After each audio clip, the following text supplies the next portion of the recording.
José Vitor entrando aí. Nós vamos falar hoje sobre a Reforma Protestante. Que foi essa Reforma Protestante? Sobre o que e por que José Vitor protestou, José Vitor Lutero protestante. E, pessoal, logo de cara, a igreja, a partir do Renascimento, ela começa a sofrer críticas. Só que essas críticas elas vão se intensificar. O movimento renascentista, ele foi o motor que fez com que eclodisse ainda mais críticas à Igreja Católica. E, como eu falei em outras aulas, esse movimento renascentista, juntamente com essa reforma protestante, da qual nós vamos falar agora, de forma mínima, pequena, eles já existiam durante o contexto da Idade Média. Só que a eclosão, um maior destaque dessas críticas vai aumentar apenas no final do século XVI, ali por volta de 1530, enfim. E o que foi a Reforma Protestante? Primeira coisa, nós vamos ter aí, dentro dessa reforma, três principais movimentos reformadores. Uma com Martinho Lutero, e aí a gente deve deixar bem claro que a reforma protestante do Lutero, ele não queria fazer com que surgisse ou criasse uma nova igreja. Quando fala da reforma protestante, primeiro protestante porque vem de protestos, porque começa a surgir um determinado grupo que começa a protestar contra os dogmas, os princípios da Igreja Católica. Lutero, ele era um monge de dentro da igreja e que dentro da igreja, e por ele conhecer os desígnios bíblicos, ele sabia que muita coisa que a igreja estava fazendo, a forma, a postura que a igreja estava tendo, não condizia nada, nem um pouco, com o que estava nas escrituras sagradas. Como, por exemplo, uma das coisas que a igreja fazia muito na Idade Média era a questão das indulgências, a venda das indulgências. Tá lá. Ana Clara, ela é irmã de Ana Lara. Aí Ana Lara vai e bata as botas. Ana Lara morre.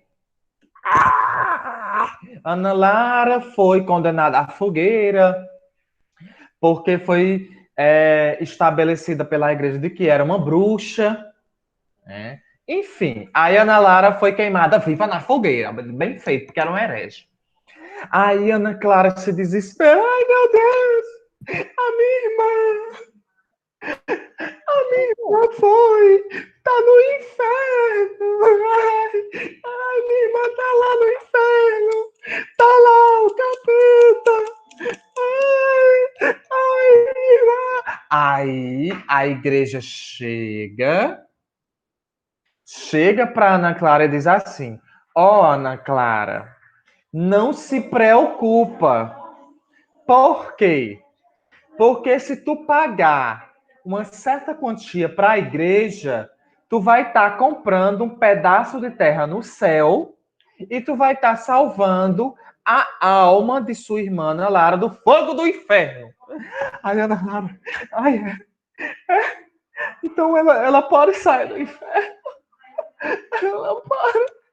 Pode, Ana Clara.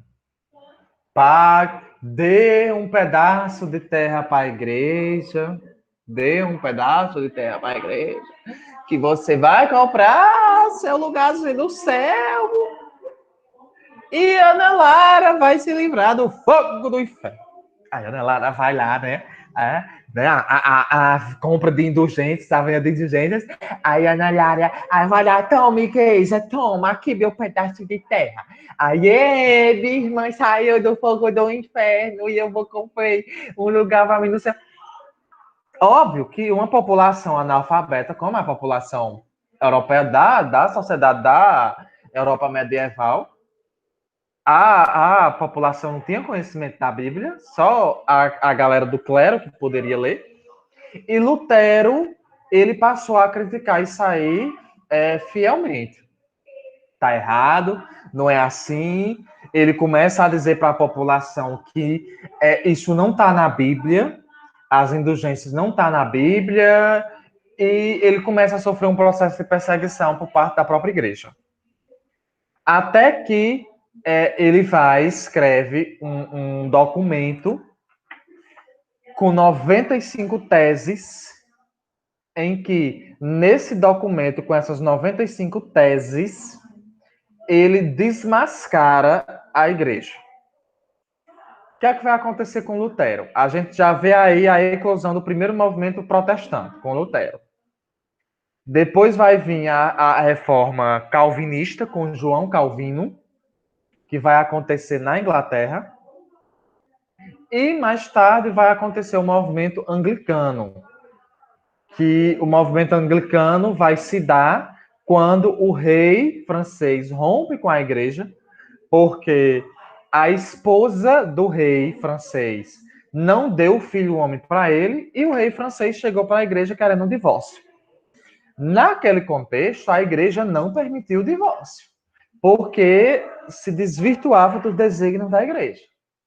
Como a igreja não consente o divórcio ao rei francês, o rei francês rompe com a igreja, surgindo aí, criando um novo contexto religioso, que é a igreja anglicana. Então, foi esses três movimentos, esses três movimentos protestantes que surgem aí no final da Idade Média, na Baixa Idade Média.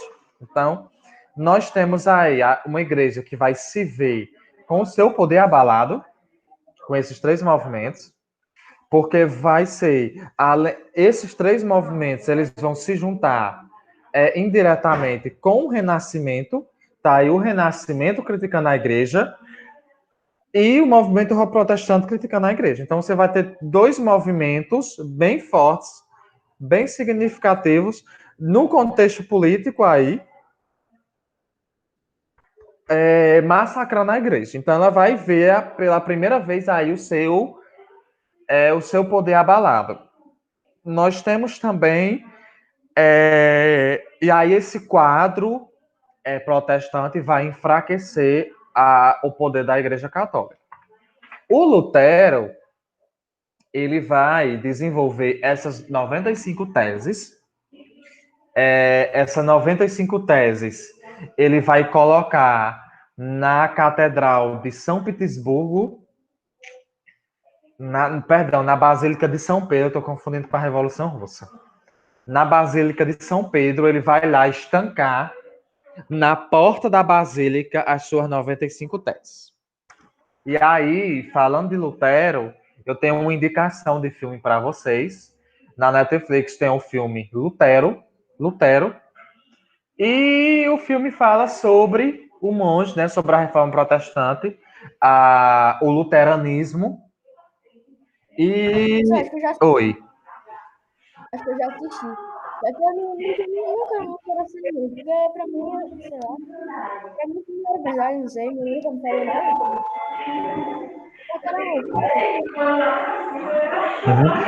É interessante, vou assistir pra ver como é que é a história. Então, assista. Mas, de fato, o filme fala sobre a construção, o surgimento do movimento protestante aí, no final da Baixa Idade Média.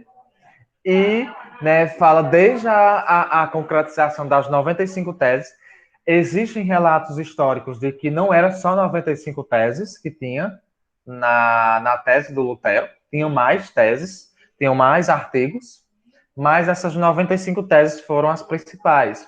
E nessas 25 teses, falava que as indulgências não estavam na Bíblia, de que não era só o pessoal do clero que tinha direito de ler as escrituras sagradas, que todo mundo tinha direito. Era uma coisa que o Lutero pregava, de que todo mundo, todo indivíduo tinha direito de ler a Bíblia. E aí o pensamento dele foi construído sobre três perspectivas. Primeiro, a negação da infabilidade da igreja. Ou seja, ele criticava que a igreja ela nunca assumia que ela estava errada. Ela sempre estava correta nos desígnios e em todos os seus dogmas e todos os seus princípios. Ela dizia que estava sempre certa, correta. Outro desígnio da estrutura protestante de Lutero era que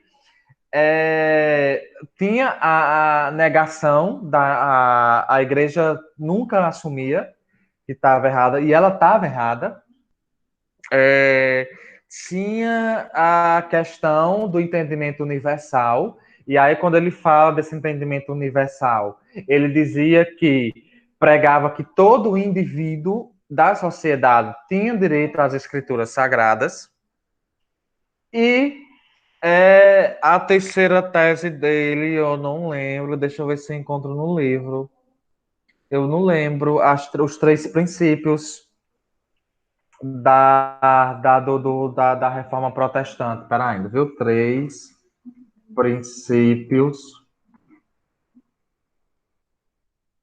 princípios de Lutero. Mas aí, se vocês quiserem falar alguma coisa, enfim, deixa Cara, eu ver aqui. Oi. não sei se o senhor tinha respondido a minha pergunta, mas eu falei, eu perguntei se tinha jornal naquele tempo, ou algum tipo de anunciante, falasse notícias, algo do tipo. Pronto, ó, é o seguinte. A Igreja Luterana, né, quando acontece a reforma, que é Cláudio, primeiro, Lutero ele vai ser perseguido pela Igreja, e detalhe, minha gente, Lutero ele não queria construir uma outra igreja, ele queria manter-se na Igreja Católica, mas ele queria fazer essa reforma dentro da própria Igreja Católica.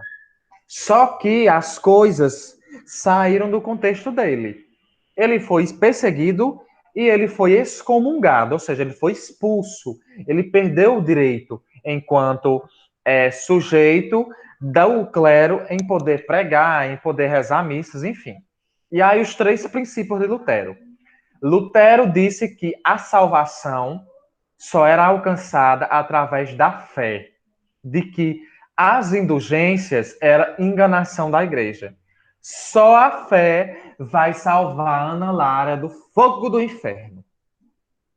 O outro princípio de Lutero era que a Bíblia ela é a palavra de Deus e que ela deve ser lida e interpretada por todos. A Igreja Católica não permitia que pessoas fora do clero lessem a Bíblia.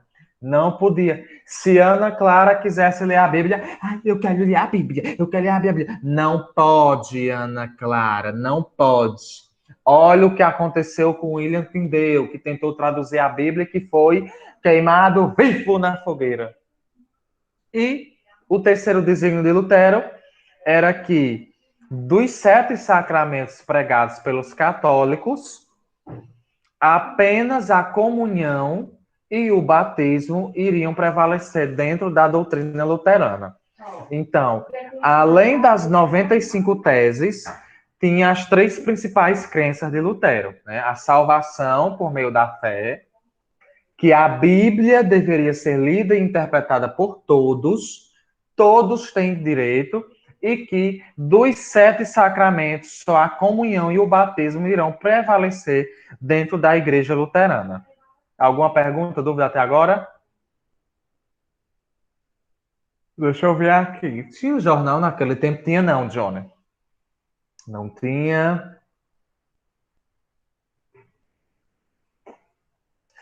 Ana Clara, não ria feito uma hiena na empresa de seu God, de seu papai. Tá certo?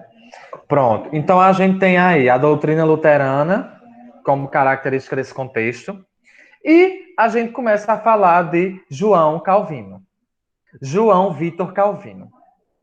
Minha gente, Depois da eclosão da reforma protestante de Lutero, dos desígnios de Lutero, outros movimentos protestantes começaram a eclodir em toda a Europa. Outro deles foi a de João Calvino. Ele era francês, ele era francês, mon roi. João Calvino era francês.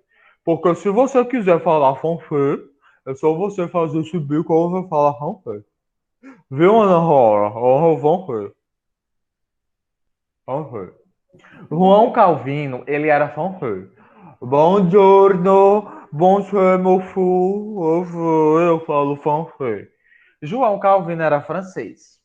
E ele estava sofrendo perseguição da igreja na França, porque os católicos ele estava sendo perseguido pelos católicos por ter se convertido ao protestantismo. Aí ele começou a ser perseguido. Pega, pega, pega, pega João Calvino, pega João Calvino, pegou! João Calvino começa a ser perseguido na França. Detalhe. Ele vai fugir para Genebra, na Suíça. Porque ele não é besta, ele está sofrendo perseguição religiosa. João Calvino vai para Genebra, na Suíça, pedir refúgio. Ele vai, a princípio, ele se adapta ao luteranismo, mas com o tempo ele vai se afastar do luteranismo. E aí ele vai criar sua própria doutrina religiosa, baseada na predestinação absoluta. O que é essa predestinação absoluta? Lutero vai dizer, meu caro Levi, que Deus, antes do indivíduo nascer, o indivíduo já estava predestinado. Deus já tinha escolhido os seus indivíduos que seriam abençoados com a vida eterna, e os que estariam condenados à perdição, né? Aí por conta do pecado. Por conta do pecado, porque Gabi é uma pecadora. Gabi é um herege. Então ela vai pro inferno, queimar no fogo do inferno, do lado de tio Lulu. Tá? E João Calvino acreditava na predestinação absoluta e, diferentemente do que a igreja pregava, ele dizia que se Johnny Santiago ele enriqueceu, é porque ele fez por onde enriquecer e Deus, God, deu a riqueza para ele porque ele foi um fiel da igreja. Ele foi se John enriqueceu é porque Deus quis que ele ficasse rico. Esse era o desígnio do calvinismo. Né? Então, o ser humano, em sua condição de pecador,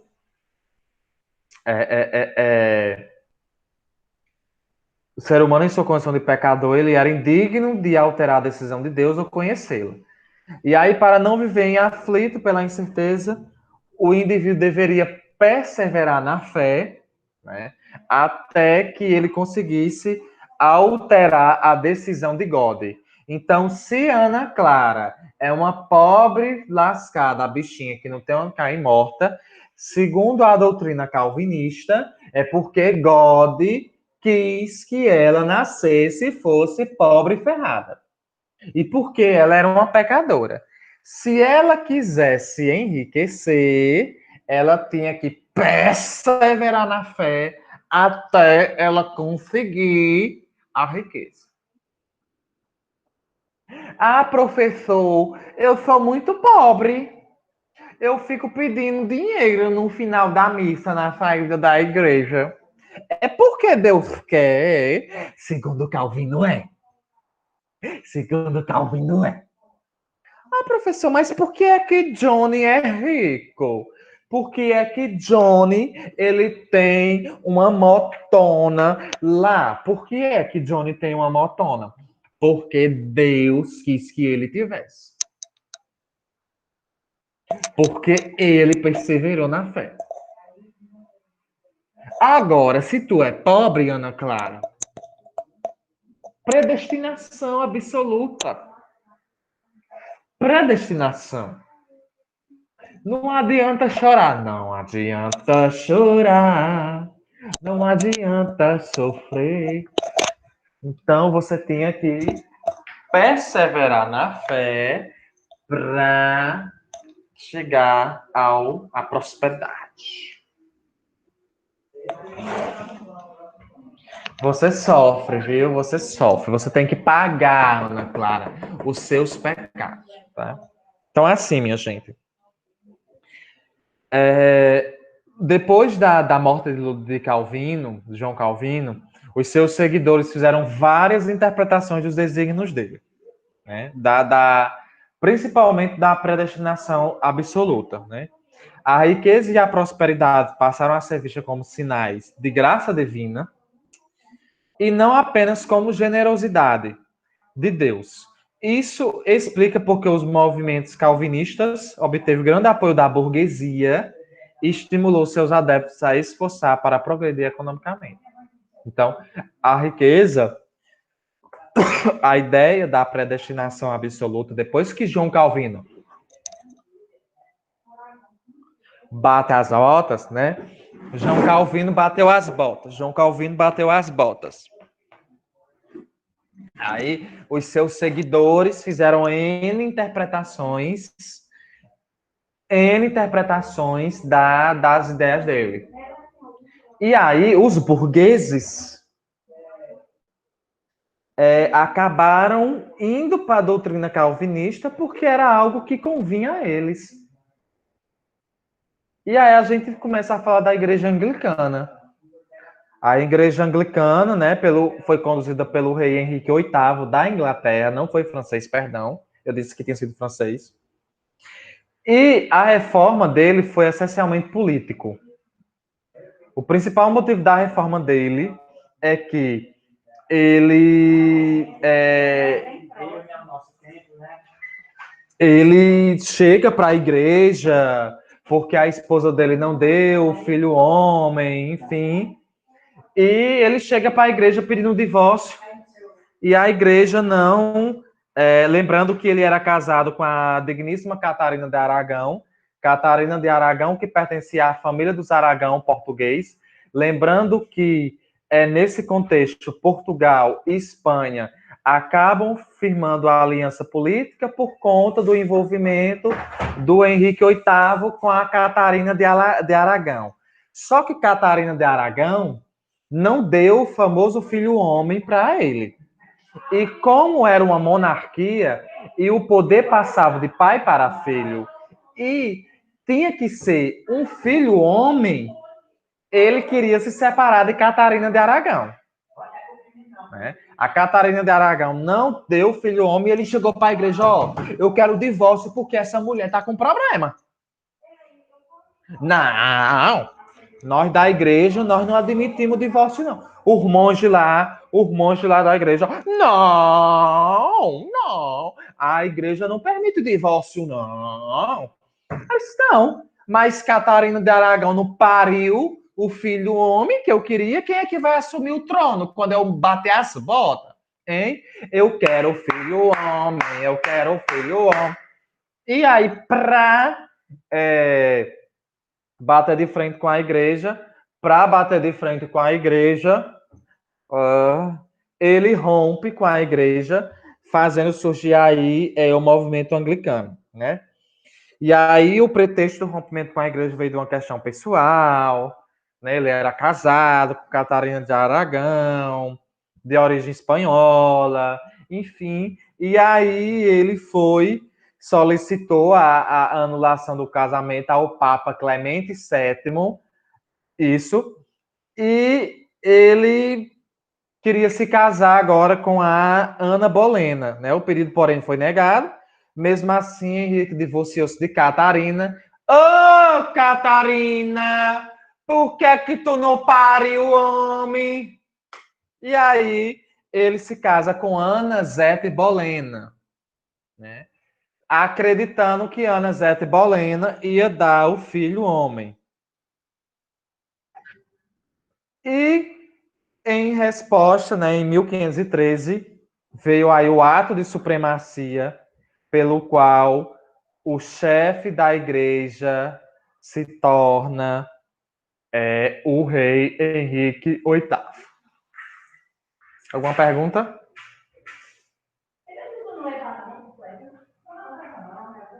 Não.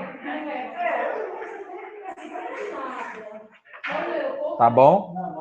Se vocês não têm alguma dúvida, vocês vão fazer resumo do tema da página 112 até a página 123. Eu quero 3 laudas, porque é uma lauda para cada tema. Tá bom? 3 laudas, sendo que uma lauda para cada tema. A do tema do Renascimento, a do tema Arte no Renascimento e da Reforma Protestante. Tá bom? Se vocês não têm mais nenhuma dúvida, eu encerro a aula por aqui. Eu agradeço a participação, viu? Um beijo muito carinhoso, um cheiro na axila, desde que vocês tenham passado Rexona, viu? Porque eu não vou dar cheiro na axila sem Rexona. Pensem aí nos desígnios de Martinho Lutero. Pensem aí na ideia da predestinação, dita por Calvino, de que se a professora Ana Zeta é pobre, lascada, ferrada, não tem onde cair morta, é porque Deus quis que ela fosse assim. E que se ela quisesse enriquecer, ela tinha que sofrer muito, perseverar na fé, para poder ter um dedinho de riqueza. Porque eu sou desses. Professor, Ah. deixa eu lembrar. Porque no tempo que minha avó estudava, ao invés de estudar inglês, ela estudava francês. No tempo que tua avó estudava, porque é que eu estudava inglês e estudava francês? Não, porque em vez dela estudar inglês, ela estudava francês, porque era a língua mais famosa naquela época. Exatamente, porque o inglês ele é língua mundial, é a língua mais falada do mundo.